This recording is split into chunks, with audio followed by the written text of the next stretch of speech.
이 시각 주요 뉴스입니다. 오늘 밤부터 내일까지 전국에 최고 100mm가 넘는 많은 비가 내리겠고 일부 지역은 돌풍과 천둥, 번개까지 동반할 것으로 보입니다.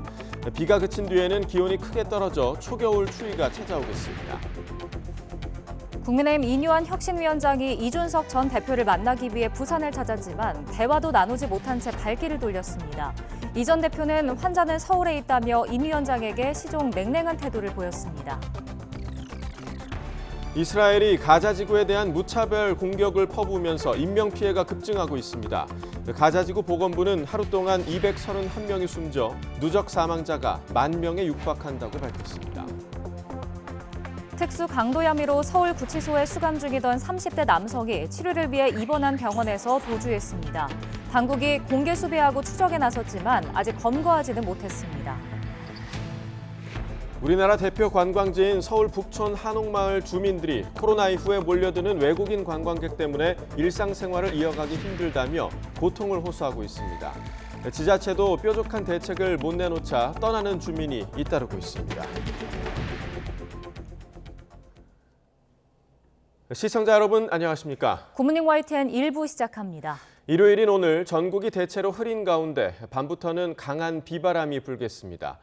기상청 예보에 따르면 오늘부터 내일까지 이틀간 서울, 인천, 경기 지역은 30에서 80mm, 강원은 10에서 80mm, 충청, 호남, 경상, 제주에 20에서 80mm의 비가 예보된 가운데 많은 곳은 100mm를 넘기는 곳도 있겠습니다. 일부 지역은 돌풍과 천둥, 번개가 동반될 것으로 보여 주의가 필요합니다. 오늘 아침 기온은 서울 15도 등 전국이 11에서 18도로 어제와 비슷하겠고 낮 기온도 전국이 17에서 24도로 어제와 비슷하겠습니다. 내일 비가 그친 뒤에는 아침 기온이 한 자릿수로 떨어지는 등 급격히 쌀쌀해질 전망입니다. 국민의힘 이뉴한 혁신위원장이 이준석 전 대표를 만나기 위해 예정에 없이 부산을 찾았지만 이 대표와 인사도 나누지 못한 채 발길을 돌렸습니다.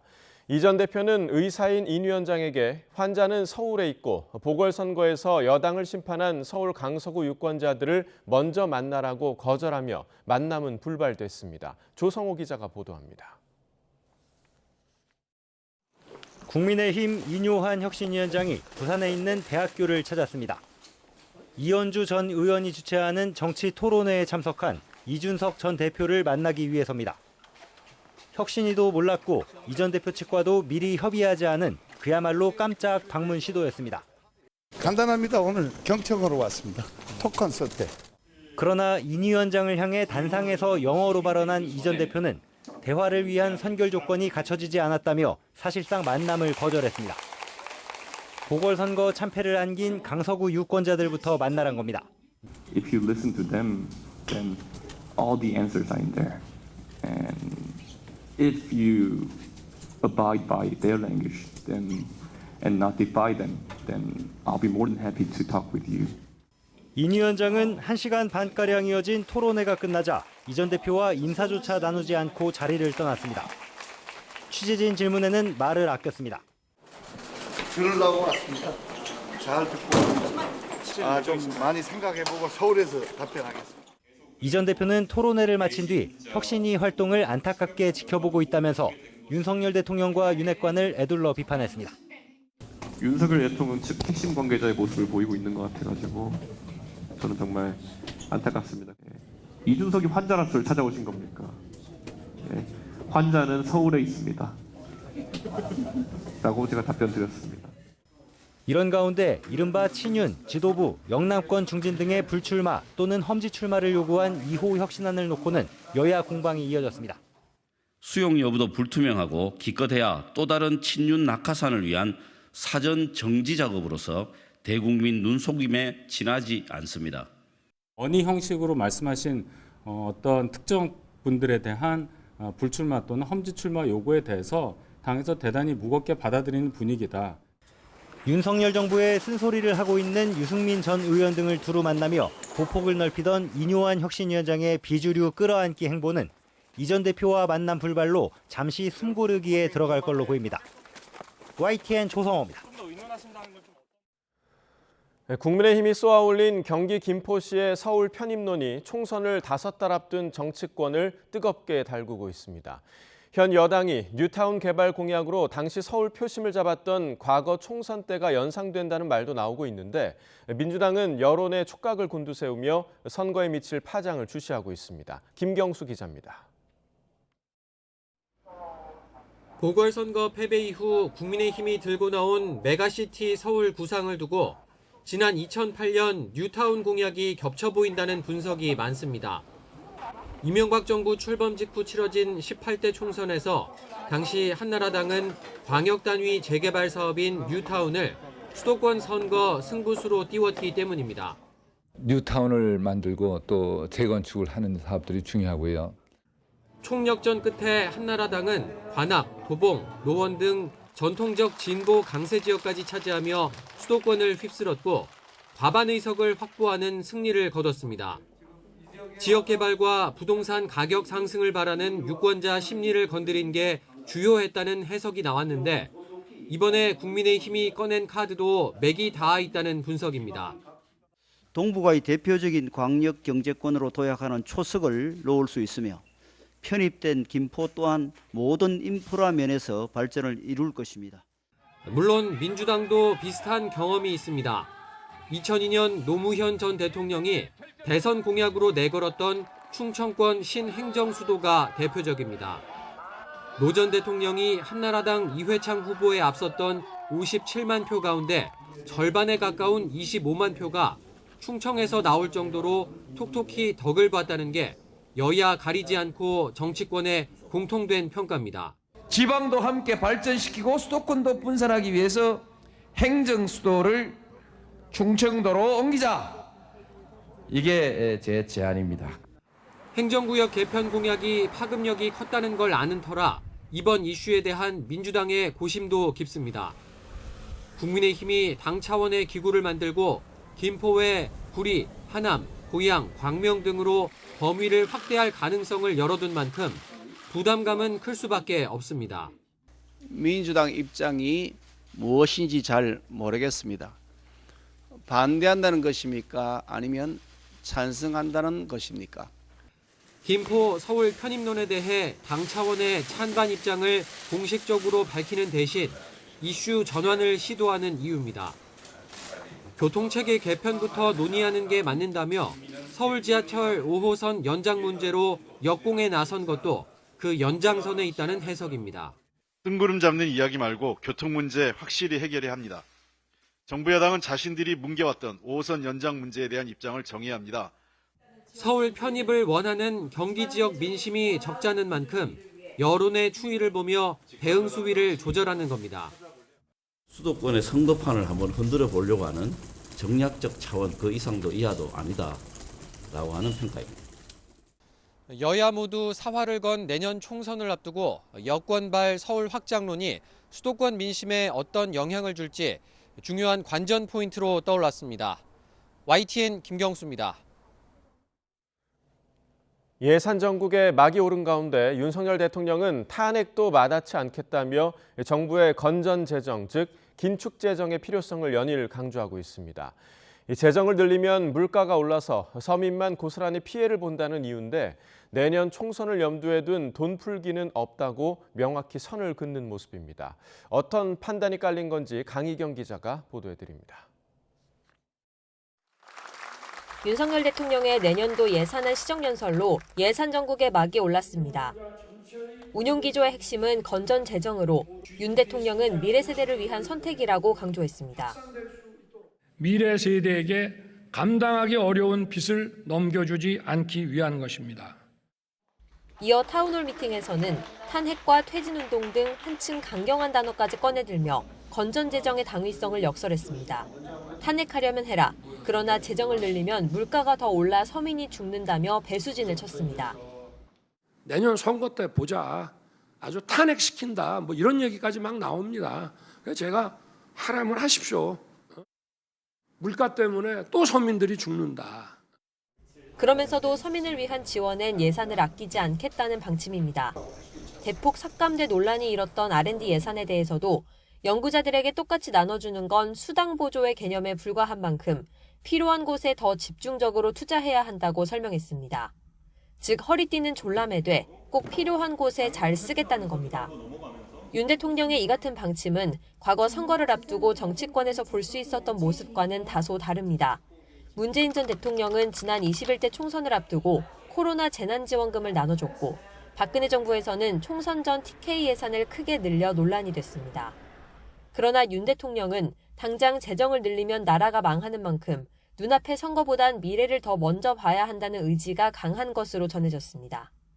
우리 정치와 국정이라는 거는 선거보다는 또는 정치보다는 일단 국민을 먼저 위해야 되고 야권은 물론 일부 전문가들 사이에서도 긴축 재정 드라이브에 의구심을 갖는 시선은 여전합니다. 민심이 결국 어느 쪽에 손을 들어줄지 윤 대통령의 소신이 내년 총선에 미칠 영향에 관심이 쏠리고 있습니다. YTN 강희경입니다. 서울구치소 수감자가 병원 치료를 받던 중 도주해 법무부와 경찰이 추적하고 있습니다. 법무부는 어제 새벽 6시 반쯤 특수강도 혐의로 구속된 36살 김길수가 입원 중이던 안양의 한 병원에서 도주했다고 밝혔습니다. 김길수는 이번 달 초 목에 무언가가 걸렸다며 병원에 입원한 뒤 보호장비를 풀고 화장실을 이용하다가 도망친 것으로 파악됐습니다.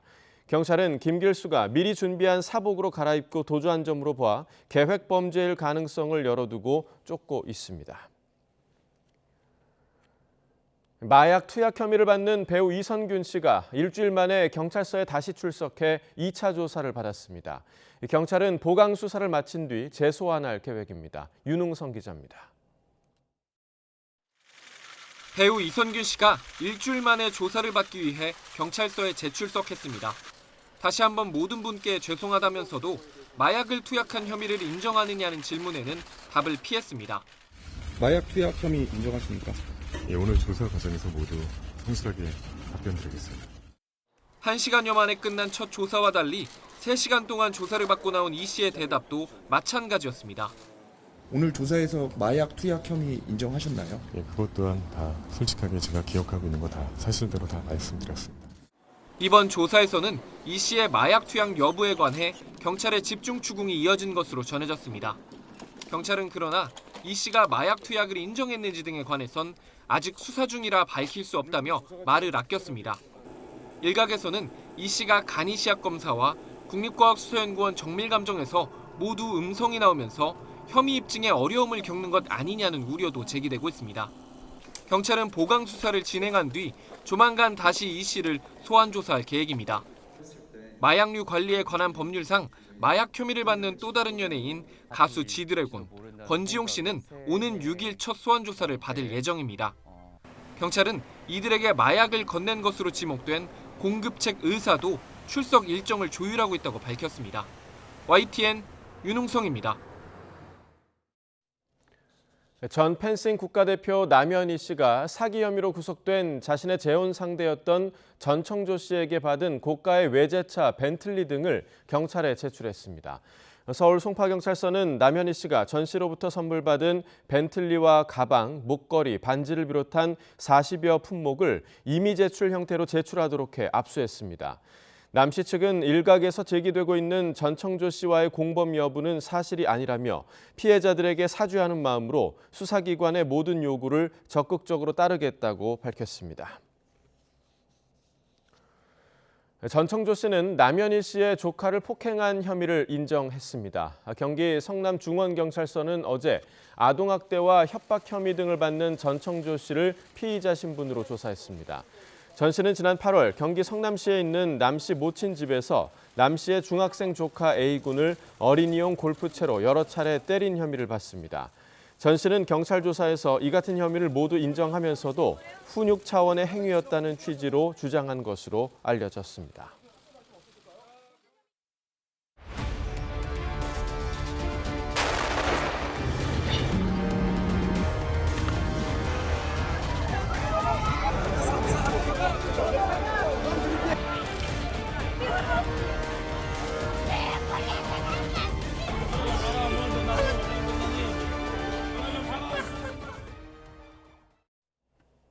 하마스가 통치하는 가자지구 보건부가 지난달 7일 전쟁 발발 이후 현재까지 사망한 팔레스타인인이 9,488명으로 늘었다고 밝혔습니다.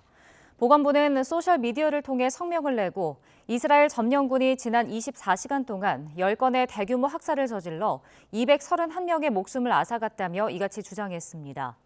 사망자 중 어린이가 2,900명, 여성이 2,509명이라며 이스라엘에 희생된 이의 70%는 어린이와 여성, 노인이라고 설명했습니다. 보건부는 또 이제까지 150명의 의료진이 숨졌으며 구급차 27대가 파괴된 것으로 파악됐다고 전했습니다. 그러면서 아침에도 이스라엘군이 알파쿠라 학교를 공격해 15명이 죽고 70명이 다쳤다고 주장했습니다. 이스라엘의 공세 강화로 가자지구에서 수많은 생명이 다치거나 쓰러져가고 있습니다. 이제는 이들을 돕기 위해 현장에서 분투하는 의료진이나 유엔기구 직원들도 함께 희생되고 있습니다. 이들은 자신들의 목숨까지 위협받는 상황에서도 현장을 떠나지 않고 있습니다. 유재용 기자가 전해드립니다. 이슬람 국가 적십자 기구인 붉은 초승달 소속 구호대원이 응급차로 실려가고 있습니다. 부상자들을 돕다 피격을 당했습니다. 붉은 초승달은 이 화면을 공개하며 목표물이 아니다라는 해시태그를 달았습니다. 이제는 의료시설들도 공격을 당하면서 환자들을 남겨두고 피란을 떠날 수 없는 의료진들도 희생되고 있습니다. WHO has verified 237 attacks on healthcare, including 218 in the occupied Palestinian territory and 19 in Israel. 현장에서 난민을 돕는 유엔 직원들의 희생도 커지고 있습니다. 난민기구는 이미 직원 70명이 숨졌지만 열악한 처지에 있는 난민들을 두고는 떠나지 않겠다는 입장입니다. Right, it's an anarchy kind of situation, right, where there's no structure. People are desperate for food and for survival. 그런가 하면 남쪽 난민 캠프에서는 서로의 힘든 상황을 보듬으며 무료로 자원봉사를 하는 사람들도 있습니다.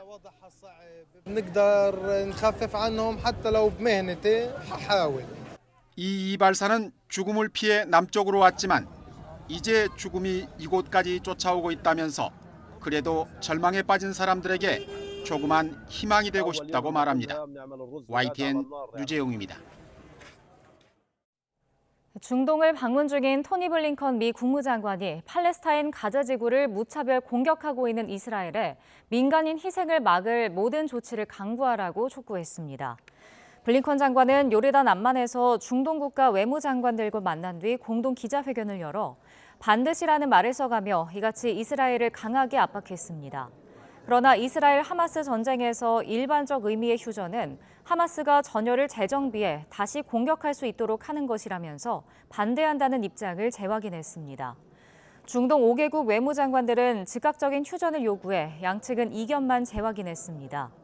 이스라엘의 일시적 교전 중단을 제안했다가 거부당한 데 이어 아랍 국가들과도 휴전 찬반이 엇갈리면서 사태 악화를 막기 위한 미국의 노력은 난관에 부딪히고 있습니다. 에르도안 튀르키예 대통령이 이스라엘의 베냐민 네타냐후 총리를 맹비난하며 전쟁 범죄로 제소하겠다고 밝혔습니다. 현지 매체에 따르면 에르도안 대통령은 카자흐스탄 아스타나에서 열린 튀르키예 사용국 기구 정상회의 참석 후 귀국길 전용기 안에서 취재진에게 이같이 말했습니다. 에르도안의 발언 직후 튀르키예는 이스라엘 주재 자국 대사를 소환했다고 밝혔습니다. 1년 후인 내년 11월 5일에 미국 대선이 치러집니다. 초강대국 미국 대선 결과는 세계 정치와 경제, 안보에 큰 영향을 미치기에 세계에 관심이 집중되는데요. 바이든 대통령과 트럼프 전 대통령의 재대결이 유력한 가운데 박빙 승부가 예상돼 경합주의 표심이 승부를 가를 것으로 전망됩니다. 보도에 이동우 기자입니다. 내년 11월 5일 미국 대선을 앞두고 대선 후보 경선은 시작되지 않았지만 민주당 조 바이든 대통령과 공화당 도널드 트럼프 전 대통령의 재대결이 유력해 보입니다. 바이든 대통령에게는 경쟁자가 거의 없고 공화당의 경우 론 디센티스 플로리다 주지사와 니키 헤일리 전 유엔 대사, 팀 스콧 연방 상원의원 등이 도전장을 내밀었습니다. 하지만 트럼프 전 대통령이 압도적 지지율을 보이고 있으며 디센티스 주지사 정도만 10% 전후의 지지율을 기록하고 있습니다. 내년 1월부터 6월까지 주별로 당원 대회와 예비 선거를 통해 7월과 8월에는 공화당과 민주당의 대통령 후보가 순차적으로 선출됩니다. 바이든 대통령은 경제 이슈와 중도층 공략이 가장 중요할 것으로 보고 현직 대통령 가운데 처음으로 자동차 노조 파업 현장의 피켓 시위에 동참하기도 했습니다. built the middle class. That's a fact. So let's keep going. You deserve what you've earned, and you've earned a hell of a lot more than you're getting paid now. Thank you very much. 트럼프 전 대통령은 바이든 행정부의 경제 실정 때문에 미국이 쇠락하고 있다며 표심을 공략하고 있습니다. I will stop the disaster known as Bidenomics, which means inflation, taxation, submission, and failure. That's what it means. 다만 바이든 대통령은 내년에 82세여서 고령 논란이, 트럼프 전 대통령은 기밀 문서 유출 등 사법 리스크가 걸림돌입니다. 최근까지 각종 여론조사를 보면 초박빙 승부가 예상되는 가운데 트럼프 전 대통령이 박빙 우세라는 결과도 덜어 나오고 있습니다. 다만 전국 단위 여론조사에서 10%를 넘는 지지율을 보이는 무소속 로버트 케네디 주니어를 비롯한 제3 후보의 득표력도 대선 승패에 큰 영향을 미칠 수 있습니다. 선거 예측 사이트에 따르면 민주당과 공화당은 현재 확보 가능한 선거인단 수가 비슷해 경합주 5곳이 승부를 가를 것이라는 전망입니다. 미국 대선은 한반도의 경제와 안보에도 막대한 영향을 미치기에 어떤 결과가 도출될지 벌써부터 관심을 끌고 있습니다. YTN 이동호입니다. 미국과 유럽연합 당국자들이 우크라이나 정부에 러시아와의 전쟁을 끝낼 평화협상에 수반될 사항들을 언급하기 시작했다는 보도가 나왔습니다. 미국 NBC 방송은 미 정부 전현직 고위 당국자들을 인용해 이런 대화에는 협상 타결을 위해 우크라이나가 포기해야만 할 수 있는 사안들에 대한 대체적인 윤곽이 포함돼 있다고 전했습니다. 일부 민감한 대화는 지난달 50여 개 나라가 모인 우크라이나 지원협의체인 우크라이나 국방연락그룹 회의에서 진행된 것으로 알려졌습니다. 이러한 논의는 장기간 전선이 교착 중인 우크라이나 현지 상황, 우크라이나 원조와 관련한 미국과 유럽 각국의 정치적 여건 악화를 인정한 데 따른 것이라고 이 당국자들은 설명했습니다.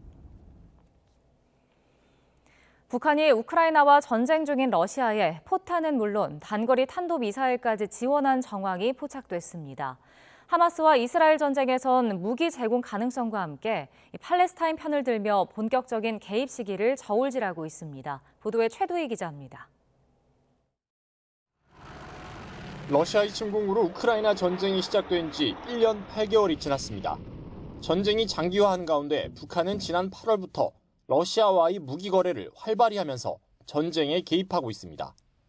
우리 군 당국은 북한이 포탄 탄약 외에도 단거리 탄도미사일까지 러시아에 제공했을 가능성을 제기했습니다. 팔레스타인 무장정파 하마스의 선제 공격으로 시작된 또 다른 전쟁, 이스라엘과 하마스 무력 충돌은 개전 한 달째 접어들고 있습니다. 개전 초 하마스가 북한제 무기인 F7을 사용했다는 의혹에 대해 북한은 근거 없는 루머라고 발끈했지만 실제 속내는 달라 보입니다. 북한은 관영 매체를 통해 연일 이스라엘을 맹비난하며 전쟁 개입 시기를 저울질하고 있는 것으로 보입니다. 우리 정보 당국도 북한이 팔레스타인 지원 방안을 마련하고 있는 정황을 포착했습니다. 김정은이 최근 팔레스타인을 포괄적으로 지원하는 방안을 찾으라고 지시한 정황을 포착하였으며 이 지역 무장단체와 제3세계 국가의 무기 판매 시도 가능성도 있는 상황으로 보고 있습니다. 이렇게 북한이 두 개의 전쟁에 개입하려는 배경엔 자신들이 반미전선을 주도하겠다는 강한 의지는 물론 김정은 국무위원장의 자신감이 깔려 있다는 해석입니다. 여러 군데서 시끄러워지면 한반도에서 자기네들이 남북관계를 이끌기에는 유리하다라는 거, 그리고 스스로 이제 이런 행동을 하면서 자기가 굉장히 위대한 지도자라고 생각을 하는 거죠. 다만 북한이 만성적 자원 부족 상태인 만큼 실질적으로 팔레스타인 지원에 이르기까진 넘어야 할 장애물이 적지 않아 보입니다. YTN 큐두입니다. 토니 블링컨 미국 국무장관이 이번 주 윤석열 정부 출범 이후 처음으로 우리나라를 방문합니다.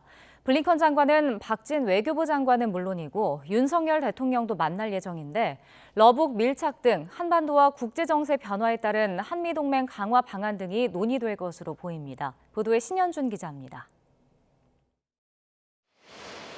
토니 블링컨 미 국무장관은 일본 도쿄에서 열리는 주요 7개국 외교장관 회의에 참석한 직후 한국을 찾습니다. 이에 따라 8일 오후 늦게 도착해 9일 오전 박진 외교부 장관과 회담할 것으로 보입니다. 윤석열 대통령의 접견도 예정돼 있습니다. 블링컨 장관의 방한은 2021년 3월 이후 2년 반 만이고 이번 정부 들어서는 처음입니다. 한미 동맹의 지속적인 발전 방안, 특히 양국 간의 글로벌 포괄적 전략 동맹으로서 발전해 나가는 여러 가지 방안들에 대해서 구체적으로 협의할 계획입니다. 특히 이번 방안은 동북아와 한반도 정세의 분기점이 될 수 있는 미중 정상회담을 앞두고 이뤄져 주목됩니다. 미국 바이든 대통령과 중국 시진핑 주석은 에이펙 정상회의를 계기로 정상회담을 추진하고 있는데 한미가 사전에 의견을 조율하고 공조를 모색하는 기회가 될 것으로 보입니다. 또 최근 우려가 커지는 북러의 군사협력과 이스라엘 하마스 전쟁, 우크라이나 전쟁 등 국제 정세도 테이블에 오를 것으로 예상됩니다. 미국의 힘이 분산되면서 한반도에 신경을 못 쓰는 것이 아니냐 하는 우려들이 있기 때문에 확장 억제나 안보 공약을 확고하다. 이런 부분들을 아마 중점 논의하리라고 생각을 합니다. 이달 하순에는 부산에서 한일 중 외교장관 회담도 예정돼 있습니다. 3국 정상회의를 준비하는 게 목적이지만 미중 정상회담의 결과에 따라 한중 협력이나 대북 견제 등 논의의 폭이 넓어질 수도 있다는 관측도 나오고 있습니다. YTN 신현주입니다.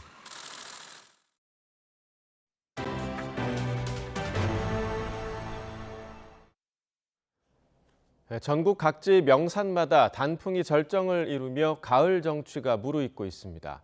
남쪽에도 화사한 단풍이 찾아오면서 산행객과 나들이객이 몰렸습니다. 오선열 기자가 보도합니다. 1년 중 가장 화려함을 뽐내는 가을 백암산. 오색 물감을 뿌려놓은 듯 울긋불긋 단풍으로 옷을 갈아입었습니다. 맑은 계곡과 참나무 군락이 어우러져 비경을 뽐냅니다. 단풍이 예쁘다고 해서 왔는데 저 입구부터 단풍이 엄청 예쁘고 올라가서도 막 얼마 안 올라갔는데 엄청 산이 막 굽이굽이 보여가지고 멋지고 되게 좋았어요. 되게 풍경이 멋져가지고 또 다시 올만한 것 같아요. 너무 멋있었어요. 가을이면 빼놓을 수 없는 단풍놀이를 즐기기 위해 많은 나들이객이 찾았습니다. 노랗게 물든 천년고목 은행나무는 가을 낭만을 선사합니다.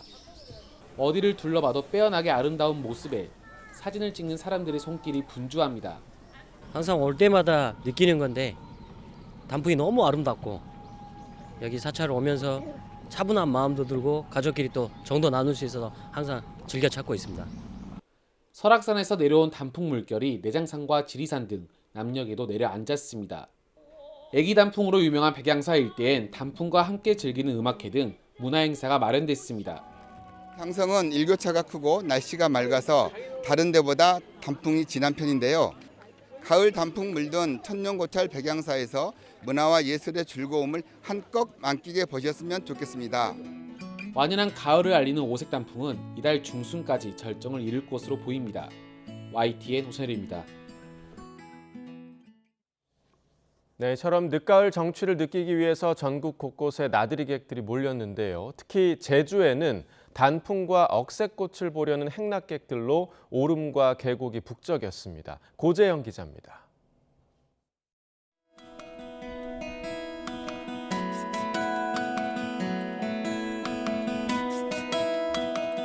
계곡이 마치 화려한 경풍을 펼쳐놓은 듯 알록달록한 단풍으로 물들었습니다.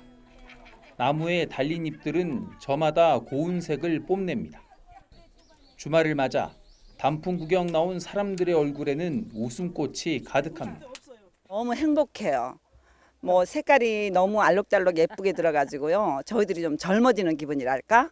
너무 상쾌하죠. 어린아이는 아빠가 안아서, 초등학생 아이들은 직접 계곡으로 내려와 화려한 단풍을 구경합니다. 20도를 웃도는 따뜻한 날씨는 누구나 단풍 구경하기에 딱 맞습니다. 날씨도 너무 좋고 근데 아직 가을인데 날씨도 너무 따뜻하고 너무 아름답고 좋은 것 같아요. 길 따라 핀 은빛 억새꽃이 오름을 오르는 사람들을 반깁니다. 바람에 하늘거리는 억새꽃은 지치지 말고 어서 올라오라며 손짓하는 것 같습니다. 해발 520m 정상에 오른 사람들은 표지석을 배경 삼아 사진을 찍으며 추억을 담아갑니다. 올라오는 길은 조금 힘들었는데 좀 날씨도 원래 비 온다고 했었는데 오늘 날씨도 좋고 억새도 보고 사람들 많이 봐서 너무 좋네요. 가을의 끝자락으로 달려가는 11월의 첫 주말. 나들이객들은 가족끼리 친구끼리 단풍과 억새를 보며 늦가을 정취를 즐겼습니다. YTN 고재영입니다. 우리나라 대표 관광지 가운데 하나인 서울 북촌 한옥마을 주민들이 하나둘씩 떠나고 있습니다. 코로나 이후 외국인 관광객이 몰리면서 일상생활을 이어가기 힘들 정도라고 하소연하는데요. 얼마나 피해가 심각한지 권준수 기자가 현장에 다녀왔습니다. 한국을 찾는 관광객들이 주로 방문하는 서울 북촌의 한옥마을입니다. 보이시는 것처럼 관광객들이 많이 몰리면서 정작 이곳에 살고 있는 주민들은 불만이 커지고 있는데요. 직접 만나봤습니다. 뭐 도움이 되는 거 있어? 뭐 있어? 전부 다 어딜로 놓고만 가고 시간을 지응해라 이 말이야. 7시면 7시, 8시면 8시. 그거 안 되잖아. 아, 이렇게 시간 안 지키는구나. 젊은 애들이. 드론을 많이 날리던데 되게 시끄럽고 이렇게 막 마당 같은데 집안에 위에 이제 있으니까 좀 이제 불편하게 약간 좀 신경 쓰이고. 코로나 이후 일상 회복과 함께 하루가 멀다고 찾아오는 관광객으로 북촌 주민들은 매일매일 괴롭다고 하소연합니다. 스트레스를 참지 못한 나머지 한옥마을을 떠나는 주민도 늘고 있습니다. 실제로 지난해 한옥마을이 형성된 종로구 삼청동과 가회동에 거주하는 주민은 각각 2,600여 명과 4,000여 명으로 집계됐습니다. 5년 전과 비교하면 주민이 10% 넘게 줄었고 10년 전과 비교하면 4명 가운데 1명이 한옥마을을 떠난 셈입니다. 많이들이 이렇게 떠나셔서 이사 가셨어요. 누구도 이사 가셨어요? 네. 얼마 전에 머리 지진나죠. 개인 생활이 안 되죠. 이렇게 한옥마을을 떠나는 주민이 늘어나고 있지만 지자체는 마땅한 대책을 내놓지 못하고 있습니다. 관광 시간을 오전 10시부터 오후 5시까지로 제한하고 특정 요일은 방문하지 말라는 팻말을 여기저기 내걸었지만 강제성이 없어 실효성은 거의 없습니다. 더구나 중국인 단체 관광 빗장이 풀리면서 외국인 관광객이 매달 100만 명 넘게 입국할 것으로 예상돼 한옥마을 주민 피해도 덩달아 커질 전망입니다. 돈을 안 받으니까 그러니까 이제 저가 단체 관광객들 거기다 풀어놓는 게 많거든요. 뭐 신청을 받는다거나 아니면은 사전 허가제를 실시해서 일정의 밀도를 좀 낮추고 분산할 수 있을 것 같거든요.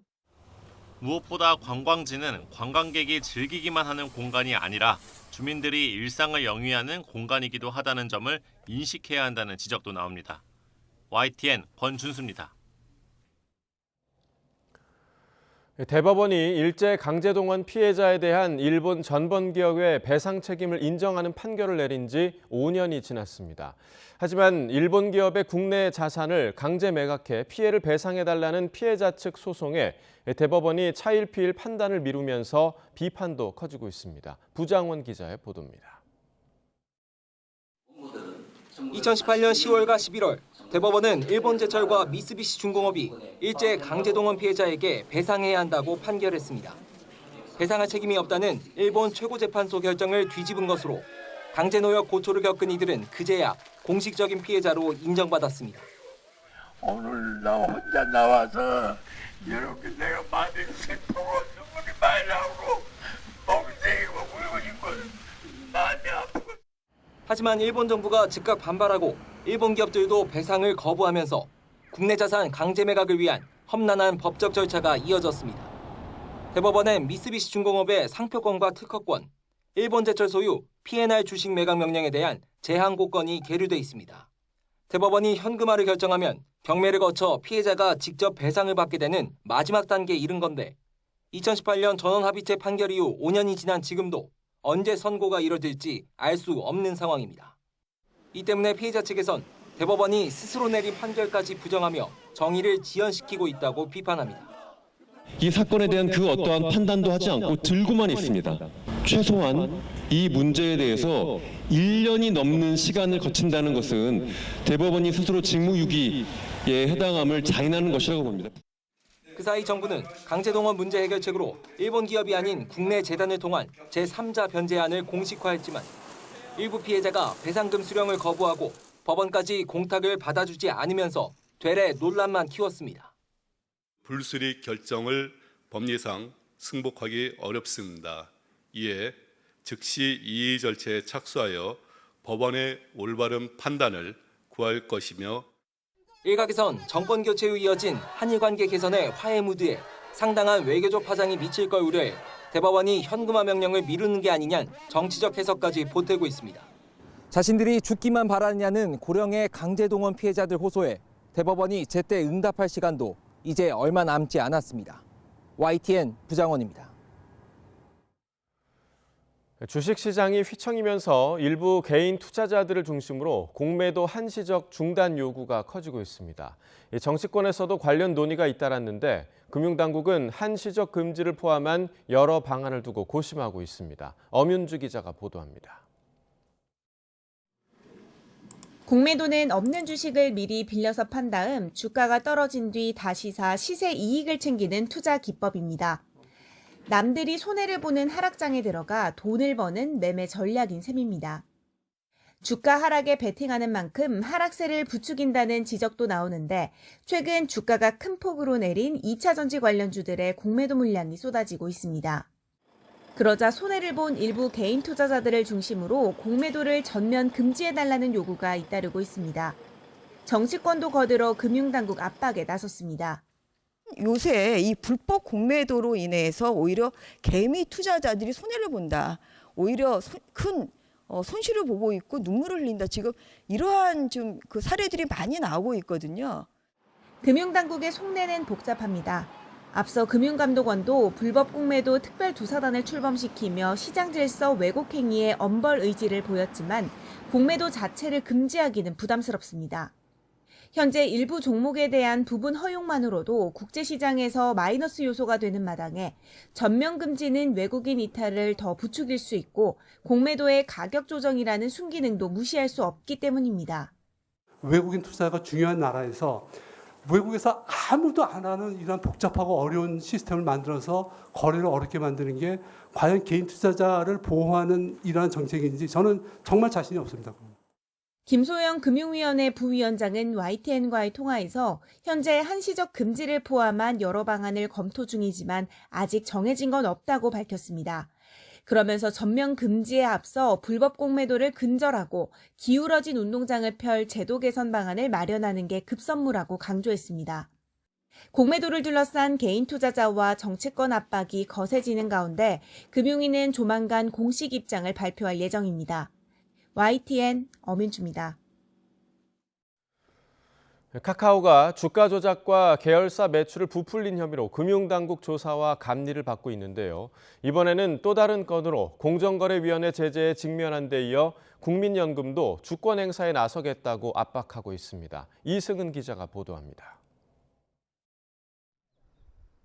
카카오에 대한 원성은 여야를 가리지 않고 나오고 있습니다. 과도한 수수료, 콜 수수료를 대폭 낮추어서 신용카드 결제 수수료 정도 한 1% 정도를 좀 해줬으면 좋겠다. 가맹 점주들 같은 경우에는 수수료를 5%에서 11%를 내야 되는 그걸 제시하면 숨이 턱 막힌다라는. 금융당국에 이어 공정거래위원회도 칼을 빼들었습니다.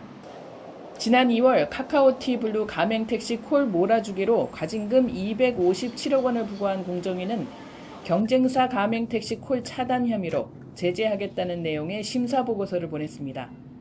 카카오 모빌리티가 의견을 밝히면 제재 여부를 심의하게 됩니다. 5.42% 지분을 가진 국민연금도 압박 메시지를 보냈습니다. 국민연금은 카카오와 카카오페이 지분 보유 목적을 기존의 단순 투자에서 일반 투자로 바꿨습니다. 경영권에 영향을 주지 않는 범위에서 적극적으로 주주권을 행사하기 위해서입니다. 사업 구조라든지 자산 매각이라든지 이런 부분들에 대해서 의견을 충분히 전달할 수 있거든요. 다른 기관 투자자들이 여기에 영향을 받을 가능성은 충분히 있거든요. 카카오의 이딴 무리는 독점력을 기반으로 우후죽순 계열사를 늘리고 개별적 경영을 통해 몸집을 키운 뒤 상장하는 외적 성장에 대한 집착이 원인이라는 시각이 많습니다. 카카오 국내 계열사는 6년 만에 2배 이상 늘어서 지난 5월 기준 147개입니다. 자산 총액 5조 이상 대기업 중 두 번째로 많고 비슷한 업종의 네이버보다 3배 정도 많습니다. 2년 전 국회에서 상생 경영을 다짐했지만 달라졌다는 평가를 못 받고 있습니다. 하지만 사실 골목사건은 저희는 절대로 침해한 사업엔 진출하지 않을 거고요. 만약에 그 부분이 좀 관여돼 있다면 반드시 철수를 하겠습니다.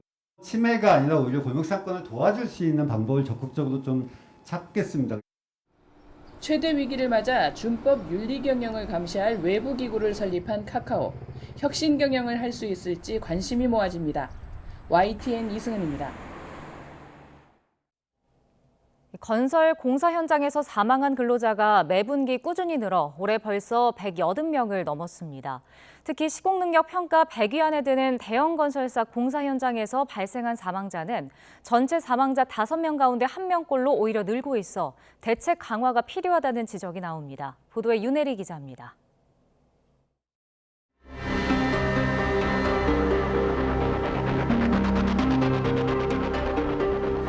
중대재해처벌법이 시행된 지 2년째지만 건설 현장에선 여전히 사망사고가 끊이질 않고 있습니다. 사망자는 매분기 꾸준히 늘어 올해 3분기 180명을 넘었습니다. 지난해보다도 13명 늘어난 겁니다. 이 가운데 시공능력평가 100위 안에 드는 대형 건설사 공사 현장에서 발생한 사망자는 40명으로 집계됐습니다. 전체 사망자 5명 가운데 1명꼴입니다. 건설사별로 따져보면 시공능력평가 8위인 롯데건설이 4건으로 가장 많았고 6위인 DLENC와 13위인 하나건설이 각각 3건으로 뒤를 이었습니다. 특히 DLENC의 경우 지난해 1월 중대재해처벌법 시행 이후 가장 많은 사망사고를 냈지만 지금까지 재판에 넘겨진 관계자는 1명도 없습니다. 사고를 막는 책임을 갖고 있는 원청사로서 현장에 사고가 발생한 거에 대해서 굉장히 안타깝고 송구스러운 마음 가지고 있습니다. 정부는 사망사고가 빈번한 대형 건설사들을 상대로 칼을 빼들었습니다. 고용노동부는 지난 7월 DLENC가 맡은 전국 공사 현장 79곳 가운데 61곳에서 200여 건에 달하는 위반 사항을 적발해 과태료 3억 8천만 원을 부과했습니다. 시공능력평가 10위 안에 드는 현대건설과 대우건설, 롯데건설에 대해서도 일제 감독을 진행할 계획입니다. 관리감독자 수가 첫 번째 부족하다. 그다음에 이제 경영자들이 너무 온갖 경영을 하다 보니까 공기 단축이라든지 무리한 어떤 작업을 할 수밖에 없는 이런 환경 조성을 하게 되는 거고요.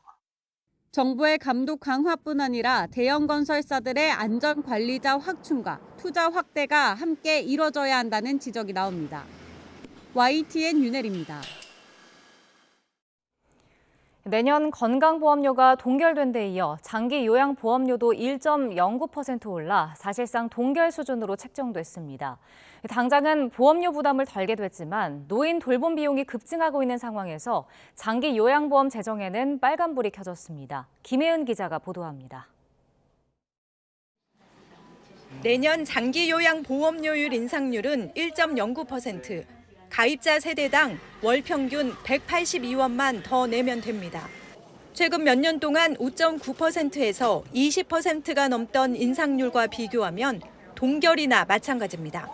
어려운 경제 여건 속에 내년 총선을 앞두고 민심을 고려한 결정으로 보입니다. 여러 가지로 국민 여러분들께 납부할 수 있는 이 보험료 부담을 다소 덜어드리는 효과가 있는 것 같습니다. 문제는 장기요양보험 고간이 빠르게 비고 있다는 점입니다. 장기요양보험 수입과 지출을 단순 비교하면 수입은 연평균 8.9%씩 늘고 있지만 지출은 16.3%씩 늘어 돈이 들어오는 속도보다 나가는 속도가 빠릅니다. 이미 장기 요양 수급자가 100만 명을 넘은 데다 초고령 사회 진입이 코앞인데 적립금마저 빠르게 동나고 있는 겁니다. 지난달 국회 예산정책처가 전망한 자료를 보면 장기요양보험 재정은 3년 뒤 적자로 돌아서고 8년 뒤에는 누적준비금이 다 떨어집니다. 이 때문에 현재 20% 수준인 국고 지원율을 높여야 한다는 목소리도 높습니다.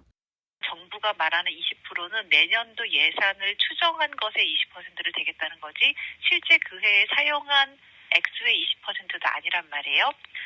그러다 보니까 이 정부의 20%가 충분히 정말 20%로 반영이 되지도 않을 뿐 아니라 20%라는 선 자체도 매우 부족한 게 현 상황입니다. 보건복지부는 노인 돌봄기금 설치도 검토하고 있지만 이 역시 국민 부담으로 돌아오는 게 문제입니다. 국민연금, 건강보험 등과 더불어 장기요양보험도 재정 위기에 시한폭탄이 될 우려가 커서 재정을 충당할 방안이 절실한 상황입니다. YTN 김혜은입니다. 아이를 낳으면 직장에 자동으로 육아휴직을 쓰게 하는 정책이 검토되고 있습니다. 눈치 보지 않고 휴직하도록 도와서 출산율을 높이려는 조치인데 실효성이 있을지 벌써 우려가 나오고 있습니다. 보도에 조용성 기자입니다. 지난해 남녀고용평등법이 시행된 이후 처음으로 육아휴직을 이유로 승진해서 불이익을 주면 고용상 성차별에 해당한다는 판정이 나왔습니다. 육아휴직은 법으로 보장돼 있지만 승진에 영향을 주면 안 된다는 중앙노동위원회 판단이 최근에야 나올 정도로 직장인에게는 민감한 문제입니다. 이에 대통령직 속 저출산 고령사회위원회는 출산 휴가가 끝나면 곧바로 육아휴직을 이어서 쓰는 자동 육아휴직제를 검토하고 있습니다. 회사 측의 승인을 받는 절차를 없애 최장 1년의 육아휴직을 자연스럽게 쓰도록 한다는 취지입니다. 저희가 위원회에서 하반기에 좀 준비를 하고 있는 게 기업들이 가족 친화 경영을 좀 선언해서 육아휴직을 법적으로 보장된 육아휴직이나 남성에게도 동일하게 적용돼 출산 휴가가 끝난 시점에 교대로 육아휴직을 쓰면 최대 2년까지 부모가 번갈아 양육에 전념할 수 있습니다. 실제로 지난 2012년부터 자동 육아휴직을 도입한 롯데그룹 임직원의 출생률은 2.05명으로 우리나라 2분기 출생률 0.7명의 3배 가까운 수준입니다. 하지만 우려도 뒤따릅니다. 지난해 기준으로 육아휴직급여를 받는 금액이 기존 소득의 44.6% 수준인 것으로 집계돼 금전적인 문제가 장애 요소로 남아 있습니다. 또 사유서를 내면 자동 육아휴직을 하지 않을 수 있다는 예외 규정이 육아휴직을 내기 더 어려운 영세사업장에서는 휴직 자진 반납으로 악용될 가능성도 있습니다. 영세사업장에서 다들 사유서를 쓰고 빠지는 걸 하냐 이런 거는 조직 문화 차원에서 사실 비사법적인 처리라든가 이런 것들이 같이 논의가 돼야 되는 거죠. 실제로 지난 6년 동안 육아휴직 등 모성보호제도를 위반한 6천여 건 가운데 77%는 100인 미만 사업장인 것으로 나타났습니다. 결국 육아휴직을 자유롭게 쓰기 위해서는 휴직 후에 당연히 제자리로 돌아올 수 있는 제도적 뒷받침이 함께 마련돼야 한다는 지적입니다. YTN 조용성입니다.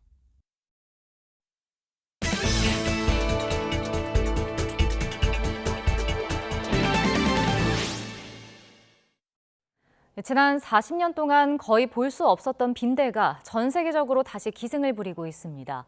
그런데 지금 발견되는 빈대는 인간의 방역 시스템인 살충제를 견딜 수 있는 내성을 가졌다는 연구 결과가 나왔습니다. 보도에 양혜영 기자입니다.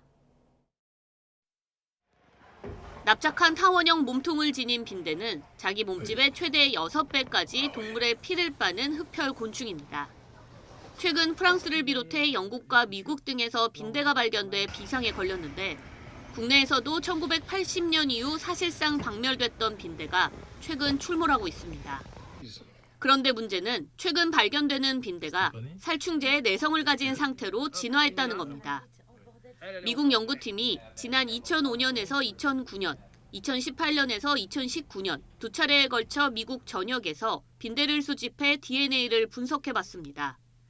그 결과 2005년에서 2009년 사이에 수집된 빈대는 절반인 50%가 살충제에 대한 내성을 가지고 있었는데 10년 뒤 수집된 빈대에서는 무려 84%가 살충제에 반응하지 않는 것으로 나타났습니다. 지금까지 빈대 퇴치에 가장 효과적이었던 살충제는 DDT였지만 독성 문제로 전면 사용이 금지되면서 현재로서는 빈대를 박멸할 마땅한 살충제가 없는 상황인 겁니다. 일반적인 살충제의 내성을 가지고 있는 빈대들이 좀 출현하는 것으로 알려져 있고요. 한 50도 내지 60도 정도의 열이 가해지면은 죽는 것으로 알려져 있어서 우리가 이제 충분히 열을 가해서 방제 작업을 또 할 수도 있겠습니다. 빈대는 오로지 동물의 피만 먹이로 삼아 먹이 트랩으로 잡을 수 없고 흡혈하지 않아도 6개월에서 1년 가까이 살 수 있을 만큼 생존력이 강합니다. 전염병을 옮기는 벼룩이나 이와 달리 특별한 질병은 옮기지 않아 위험성은 적은 편이지만 모기보다 10배 많은 피를 빨 수 있어 더 가렵게 느껴집니다. YTN 사이언스 양우영입니다. 어제 오후 3시 20분쯤 강원 강릉시 견소동 안목해변에서 한 남성이 숨진 채 발견됐습니다. 소방당국은 바다에 사람 형체가 있다는 신고를 접수한 뒤 20여 분 만에 숨진 남성을 건져냈습니다. 경찰과 소방은 남성의 신원과 사망 경위 등을 확인할 예정입니다. 어제 열린 부산 불꽃축제와 관련해 경찰과 소방에 접수된 신고가 150건에 달했지만 다행히 큰 사고가 없었습니다. 부산경찰청은 어젯밤 10시 기준 112 신고 95건을 접수했다고 밝혔습니다. 구체적으로는 교통 관련 신고가 65건으로 가장 많았고 소음 9건, 시비나 소란 6건, 인파 밀집 4건 등이 접수됐는데 실제 큰 피해는 없었습니다. 소방당국은 어젯밤 10시 기준으로 발작이나 어지럼증을 호소한 7명을 병원으로 옮겼고 복통이나 찰과상 등으로 42명을 현장에서 조치했다고 설명했습니다.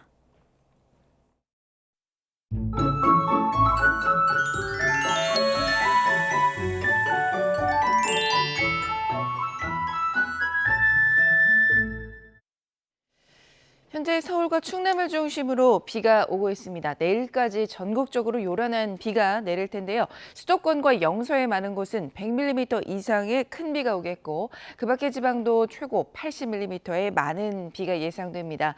특히 비는 오늘 밤부터 내일 새벽에 집중되겠는데요. 시간당 20에서 40mm의 매우 강한 비가 예상됩니다. 바람도 강하게 불겠습니다. 강풍으로 인한 피해 없도록 대비 잘 해주시길 바랍니다. 현재 기온 살펴보겠습니다. 현재 서울은 16.2도, 청주가 17.5도고요. 낮 기온은 서울이 21도, 부산은 24도까지 오를 것으로 보입니다. 날씨였습니다. 굿모닝 YTN 1부 마칩니다. 잠시 후 5시 50분 2부에서 뵙겠습니다.